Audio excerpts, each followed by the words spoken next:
मैं सौरभ श्रीवास्तव आपको अपने चैनल पापामो MS classes CBSE 11th and 12th में स्वागत करता हूं।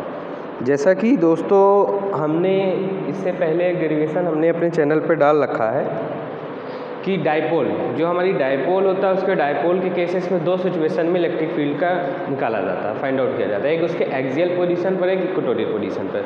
तो जैसे हमने ये देखा था कि जो हमारा डायपोल होता था, जो ये हमारा डायपोल होता था, इसके एक्सियल पोजीशन पर हम लोगों ने फाइंड आउट कर लिया था। आज का जो टॉपिक है वो है हमारा electric field at an equatorial point of a dipole. किस पर? इक्वेटोरियल पॉइंट पर। तो इक्वेटोरियल पॉइंट का कॉन्सेप्ट जैसा कि आपको पता होगा कि अगर हमारा ये डायपोल होता है तो डायपोल के बिल्कुल मिड पॉइंट से 90 डिग्री बनाते हुए अगर हम पॉइंट लेते हैं तो this point is called equatorial point. तो आज हमको इस पॉइंट पे हमको निकालना है। तो चलिए देखिए, जैसे लेट करना हुआ तो लेट तो हम कर ही सकते हैं। मान लिया कि हमने एक डायपोल लिया जिसकी डिस्टेंस 2L है। अगर मिड पॉइंट लेंगे तो ये हमारा LL में क्या हो जाएगा, हाफ में कैटेगराइज हो जाएगा। फिर इसके मिड पॉइंट से परपेंडिकुलर पॉइंट पर एक P है। पॉइंट क्या है? P है, जो इक्वेटोरियल पॉइंट हम लोग लेट कर रहे हैं। इसी पर हमको क्या निकालना है? इलेक्ट्रिक फील्ड निकालना है। तो आपको पता है कि इस पे इलेक्ट्रिक फील्ड निकालना है तो R डिस्टेंस पर, तो ये हमारा L हो गया, ये L हो गया। तो हमको पता है कि अगर ये 90 बना रहा है, ये परपेंडिकुलर होता है, ये बेस होता है, तो परपेंडिकुलर और बेस होगा तो हम लोग हाइपोटेन्यूज निकाल लेंगे √R² + L²। इसी तरह ये R और L का, इसका हम लोग हाइपोटेन्यूज निकाल लेंगे R²+, मतलब दोनों की डिस्टेंस क्या आएगी, +Q और -Q से पॉइंट P की जो डिस्टेंस आएगी वो पाइथागोरस लगाने के बाद वो आपकी डिस्टेंस क्या आएगी, सेम आएगी। तो यानी ये डिस्टेंस आपकी सेम है, ठीक। लेकिन +Q के कारण इलेक्ट्रिक फील्ड जो इस पॉइंट पे लगेगा, ये डायरेक्शन हमारे E1 होगी जो इधर की तरफ लगेगी, और -Q का डायरेक्शन जो होगा वो हमारा ये हो जाएगा E2 जो -Q के द्वारा लगेगा। अब प्लस जो ये हमारे इलेक्ट्रिक फील्ड इस पे होता है ना पॉइंट पे, ये हमारा क्या होता है ना, जैसे मैंने यहाँ पे लिख रखा है, resolving E1 and E2 into horizontal vertical components shown in figure. जैसा कि जो ये हमारे जो पॉइंट P पे जो फील्ड लगेगा, ये इलेक्ट्रिक फील्ड रिजॉल्व हो जाएगा, मतलब हॉरिजॉन्टल और वर्टिकल कंपोनेंट्स में टूट जाता है। और ये टूट जाता है तो कैसे टूट जाएगा, तो ये हमारा होगा मतलब E1 sin theta, E2 sin theta, ये एक दूसरे को क्या होगा, ये वर्टिकली एक दूसरे के ऊपर ये लगेंगे, और जब ये एक दूसरे को लगेंगे तो ये एक दूसरे को vertically component E1 sin theta आपस में कैंसिल आउट कर देगा। तो आप जान लीजिए, और ये E1 और E2 है, तो E1 और E2 का ये रिजल्टेंट हो जाएगा। कैसे 2E cos थीटा होता है अभी हम बाद में देखेंगे कि E1 और E2 हमारे कैसे इक्वल होते हैं क्या, तो बाकी फिगर को बाद में समझते हैं।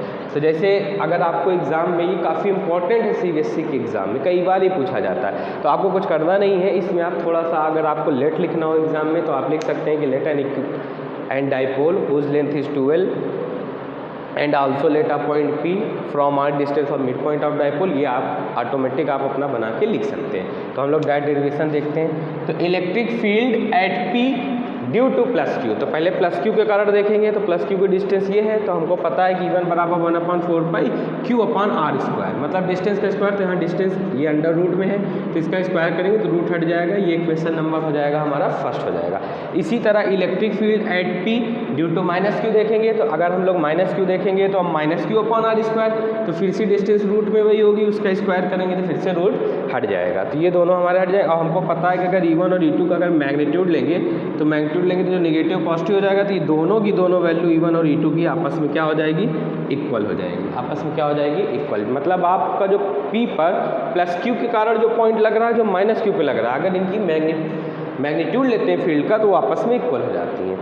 तो so now the net electric field eight point P, मतलब अगर नेट निकालेंगे तो मतलब दोनों का नेट डायपोल, मतलब कंप्लीट डायपोल के कारण अगर P पे हम लोग निकालते हैं तो हमारी नेट इलेक्ट्रिक फील्ड हो जाती है।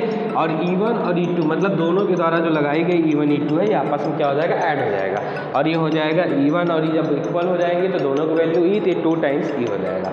और जैसा कि मैंने अभी बताया कि E1 और E2 को क्या करना है, रिजॉल्व, मतलब ये वेक्टर रिजॉल्व हो जाते हैं वर्टिकल हॉरिजॉन्टल कंपोनेंट में। तो जो वर्टिकल आपका E1 sin theta, E2 sin theta, ये एक दूसरे को क्या करते हैं, कैंसिल आउट करते हैं। मान लो यहाँ पे E1 E2 लिख लो, क्योंकि दोनों वैल्यू इक्वल है, तो मैंने ऐसे ही E लिख दिया था। तो ये एक दूसरे को कैंसिल कर देंगे। तो जब एक दूसरे को कैंसिल कर देंगे तो बचा हमारा जो हॉरिजॉन्टल कंपोनेंट है, cancel out each other and horizontal component added together. तो हमारे जो E1 cos theta E2 cos theta होंगे दोनों ऐड हो जाएंगे। तो E1 cos theta E2 cos theta, तो E1 E2 E है, दोनों को वैल्यू हुई। तो E cos थीटा हमारा जो ऐड होके फाइनल फील्ड निकल के आएगी P पर, वो 2E cos थीटा हो जाएगी। क्या हो जाएगी? 2E cos theta. तो अब इसके आगे जैसे अब हम लोग देखेंगे कि अगर अब हमारा ये वैल्यू क्या हो जा रही है, 2E cos थीटा हो जा रही है। अगर ये वैल्यू हमारी 2E cos थीटा हो जा रही है तो हमको पता है कि EP 2 पड़ा रहेगा, और अभी अभी हम लोगों ने क्या निकाला था 1/4πε0, और Q अपॉन क्या निकाला था R² प्लस L² इंटू क्या हो जाएगा cos थीटा।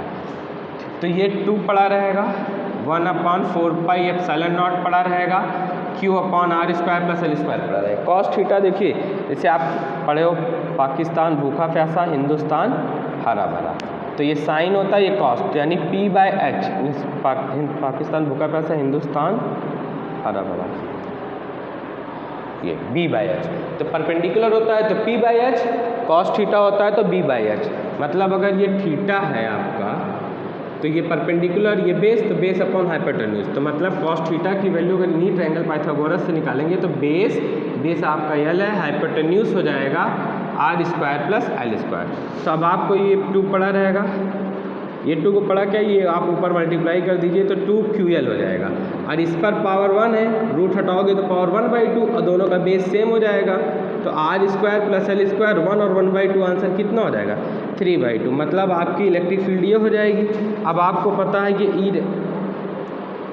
1/4πε0 पड़ा रहेगा, 2QL को आप क्या लिख सकते हो, P लिख सकते हो। और दूसरा कि जैसा हम लोग एक्सियल में देखे थे कि जो ये हमारा L होता है ना, ये L और ये होता है R, तो जो R होता है डिस्टेंस मतलब मिड पॉइंट से, ये आपका बड़ा हो सकता है L से, तो जब ये ग्रेटर हो सकता है L से तो R² जो होता है ये काफ़ी ज़्यादा ग्रेटर हो सकता है L² से, तो वहाँ पे हमने L² को क्या कर दिया था, नेगलेक्ट कर दिया था। तो वैसे भी यहाँ पे L² को आप नेगलेक्ट कर दोगे तो R² L² अपॉन क्या हो जाएगा 3/2। तो ये L² को नेगलेक्ट करोगे तो यहाँ पे वैल्यू क्या हो जाएगी 0 हो जाएगी। क्या हो जाएगी वैल्यू 0, जैसा कि आप देख रहे हैं। अब ये वैल्यू जब 0 हो जाएगी, ये वैल्यू 0 हो जाएगी तो देखिए E रहेगा 1/4πε0, ये आपका P हो जाएगा, और ये वैल्यू क्या हो जाएगी R² इंटू 3/2, तो 2 से 2 क्या हो गया कैंसिल हो गया, तो ये हो जाएगा 1/4πε0 P, और ये बचेगा RQ। तो मतलब यहाँ पे हम लोगों ने देखा क्या आ गया, हमारा फाइनल जो डेरिवेशंस आता है वो P/RQ। अगर आपको इसको वेक्टर में रिप्रेजेंट करना है तो यहाँ वेक्टर लगा देंगे, यहाँ R कैप लिख देते हैं, ठीक है। तो जैसे ये हम लोगों ने देखा ये हमारा इक्वेटोरियल पॉइंट का है, किस पॉइंट का है, इक्वेटोरियल पॉइंट का है। तो बेटा अगर आप रिलेशन देखना चाहें ना, तो जब आप E एक्सियल का निकाले थे तो E एक्सियल का 1/4πε0 2P/RQ आया था, और अभी आपने क्या देखा, इक्वेटोरियल का देखा, तो इक्वेटोरियल का देखा कि 1/4πP/RQ, देखा कि नहीं देखा।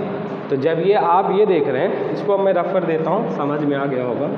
तो अब जैसे ये आप देखिए तो जो इक्वेटोरियल है एक्सियल में क्या है, एक्सियल वाला 2 टाइम्स है, मतलब इनमें आप रिलेशन बता सकते हो कि जो E एक्सियल होता है ये 2 टाइम्स होता है किसके, इक्वेटोरियल के। अब बाकी अगर आपको लिखना चाहो तो E एक्सियल इक्वेटोरियल को इधर उठा रहा, तो E upon equatorial is equal to 2/1।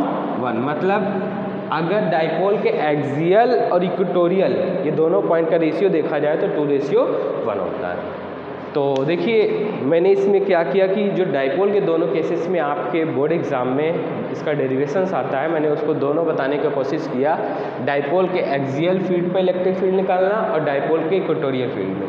तो अगर आपको अच्छा लगा हो तो प्लीज़ हमारा चैनल सब्सक्राइब कीजिए और आपस में शेयर कीजिए, जैसे कि बच्चों के बोर्ड एग्ज़ाम में समझने में दिक्कत ना हो। आप इसको देखिए बार बार, आपको समझ में आएगा। अगर कोई कमी लगता है तो आप वीडियो में कमेंट करिए, तो उसको भी हम देखते हैं। तो ये हमारे हो गए। अब जैसे अब एक इसमें इम्पॉर्टेंट डेरिवेशन इलेक्ट्रिक फील्ड में जैसे आपका और बचा है कि जब हम ये डाइपोल्स को, जो हमारा ये डाइपोल होता है, इस डाइपोल को हम यूनिफॉर्म फील्ड में रखते हैं तो टॉर्क वगैरह कैसे निकाला जाता है, तो बात की हम नेक्स्ट वीडियो में देखते हैं। ठीक है, थैंक यू बेटा।